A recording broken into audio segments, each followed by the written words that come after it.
Hi, Upper Elementary. I'm here teaching knot tying for camping this week. You can see the side of my tent. I put my tent up, and this is the rain fly of my tent, which actually keeps the rain from coming in if it rains while I'm camping. My tent's actually open completely at the top, but if it were raining, I would want to put this over to cover my tent. I chose knot tying because that's something that I learned when I was in Girl Scout camp a really long time ago, back when I was probably in upper elementary. So I thought I would teach you a knot that's useful when I'm actually camping. It's a knot that I would use to tie the end of a rope to something else, or to tie around something and tie the end of the rope to itself. The knot that I'm teaching is called a half hitch, and I'm actually going to use it to do a double half hitch to secure my rain fly to the tent spike. So I'm actually going to show you how I would use a half hitch knot to tie the end of the rope that was attached to my rain fly around the tent spike so that it's secured while we're sleeping inside the tent. So what I do is I take the rope that I'm holding, and I want to actually go around this tent spike. Here's the other end of my rope, and I'm actually going to hold it this way just so it's easier for you to see. I take the end of my rope and I'm going around the spike, and then I'm going to tie the rope to itself. So I'm going over the rope, under the rope, and then I'm going to pull it to cinch it nice and tight because I want the rain fly to be secure. That's called a half hitch. If I do it a second time, so I'm going over the rope, under the rope, and pull it,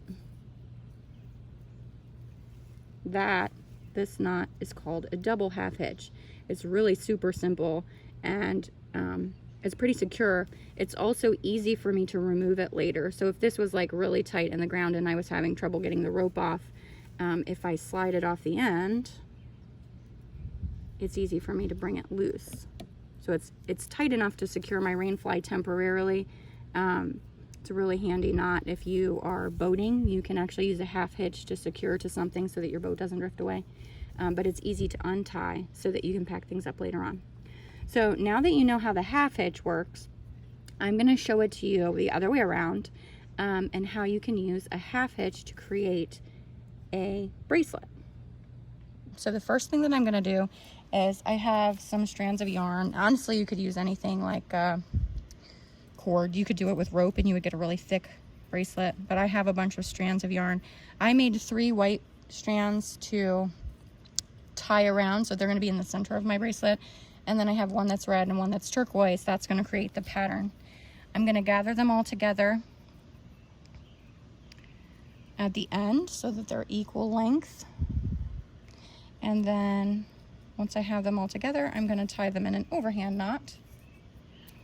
So I think it's probably called overhand because you tie it over your hand. You put the tail over your hand, around your hand, and you tuck the tails of the yarn through the loop to pull. If anybody chose the kumihimo weaving last week, you know we already tied that last week. So there's an overhand knot. It looks like a pretzel, and I pull the pretzel tight. I'm leaving a tail at the end so that I have something to tie my bracelet with when I'm done. I'm going to take the tail, and I'm actually going to tape it right to my leg. So I don't know if you can see, but I'm still sitting next to my tent. You can see it peeking out in the background, and you can do this really anywhere. You can safety pin it to the leg of your pants. I'm going to tape it because that's what I had handy. I'm just taping it down so that it doesn't slip around while I'm tying my knots. I could tie it with a half hitch to something else if I wanted. I could tie it to the corner of my tent. I'm going to tape it here so it's easy to see. And then you're going to use the different colors to create the pattern, and you just repeat the half hitch knot. So I have,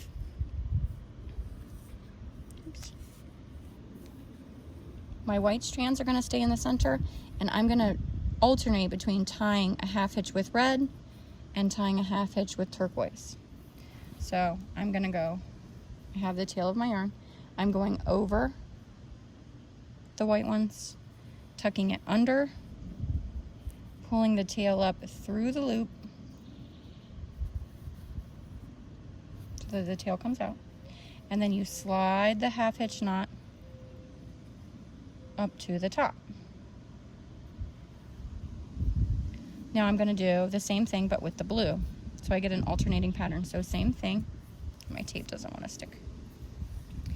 Over the center white, under, pull the tail up to pull it tight.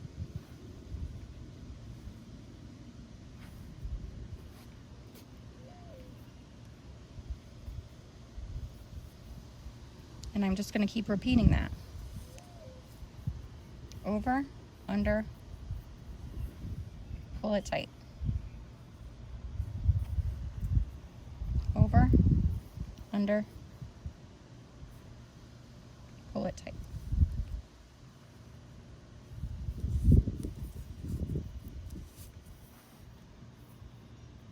Over, under, pull it tight. Over, under, pull it tight. And you can see